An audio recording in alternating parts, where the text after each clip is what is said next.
Hi అండి, welcome to my channel the Manyam Chronicles. ఈరోజు వీడియోలో దసరా స్పెషల్ కదంబం ఎలా చేయాలో చూపించబోతున్నాను. సో వీడియో ఎక్కడ స్కిప్ చేయకుండా ఎండ్ వరకు చూడండి. ముందుగా కుక్కర్లో 1 కప్ రైస్ యాడ్ చేసుకొని, 1/2 కప్ కందిపప్పు, 1/2 కప్ పెసరపప్పు యాడ్ చేసుకొని 2-3 టైమ్స్ వాష్ చేసుకొని తీసుకోవాలి. ఇందులో 4 కప్స్ వాటర్ యాడ్ చేసుకొని 3 విజిల్స్ వచ్చేంత వరకు కుక్ చేసుకోవాలి.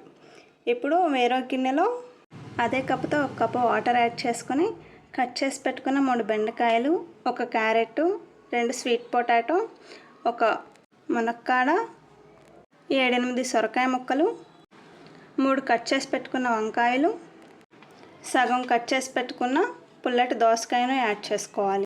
ఉల్లిపాయ వెల్లుల్లిపాయ లేకుండా మీరు ఏ వెజిటేబుల్స్నైనా యాడ్ చేసుకోవచ్చు. ఇప్పుడు ఇందులో 1/2 టేబుల్ స్పూన్ పసుపు, 1/2 టేబుల్ స్పూన్ ఉప్పు వేసుకొని బాగా ఉడికించుకోవాలి. ఒక 75% ఉడికాక ఇప్పుడు ఇందులో చింతపండు వాటర్ యాడ్ చేసుకొని ఉడికించుకోవాలి.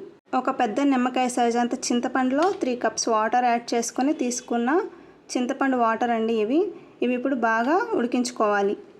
3 విజిల్స్ తర్వాత రైస్ చూస్తే ఇలాగా చక్కగా ఉడికిపోయి ఉంటుందండి.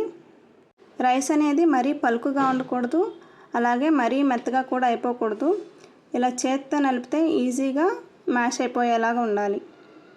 ఇప్పుడు కూరగాయ ముక్కల్లో వేసిన చింతపండు వాటర్ బాగా రింగ్ బాయిల్ అవుతుంది కదా, ఈ రింగ్ బాయిల్ అయ్యేటప్పుడు మనం ఉడికించి పెట్టుకున్న రైస్ను మొత్తాన్ని యాడ్ చేసుకోవాలి.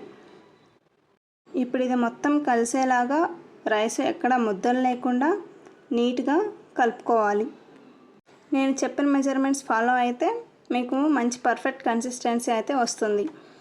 రైస్ మొత్తం కలుపుకున్నాక ఇప్పుడు ఇందులోకి 1/2 table spoon salt, 1.5 table spoon కారం యాడ్ చేసుకొని 2 టేబుల్ స్పూన్ల సాంబార్ పౌడర్ని యాడ్ చేసుకొని మొత్తం ఒకసారి కలిసేలాగా కలుపుకోవాలి. చూసారు కదా, కన్సిస్టెన్సీ అనేది ఇలాగా ఉండాలి. ఇప్పుడు ఇందులోకి 1 టేబుల్ స్పూన్ బెల్లం యాడ్ చేసుకొని మొత్తం ఒకసారి కలిసేలాగా కలుపుకొని 1 నిమిషం పాటు ఉడికించుకొని స్టవ్ ఆఫ్ చేసేసుకోవాలి. ఇప్పుడు ఇందులో తాలింపు కోసం ప్యాన్లో 3 టేబుల్ స్పూన్స్ ఆయిల్ వేసి, ఆయిల్ వేడయ్యాక 1/2 టేబుల్ స్పూన్ ఆవాలు, పచ్చిశనగపప్పు, మినప్పప్పు, జీలకర్ర, 5 ఎండుమిరపకాయలను యాడ్ చేసుకొని వేగాక కొద్దిగా కరివేపాకును కూడా వేసి 1 నిమిషం ఫ్రై అయ్యాక ఈ తాలింపుని తీసుకొని మనం ఉడికించి పెట్టుకున్న రైస్లో యాడ్ చేసేసుకోవటమే.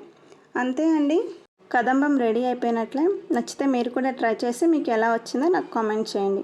అలాగే నా ఛానల్ని సబ్స్క్రైబ్ చేసుకొని మీ ఫ్రెండ్స్ అండ్ ఫ్యామిలీకి కూడా షేర్ చేయండి. Thank you for watching.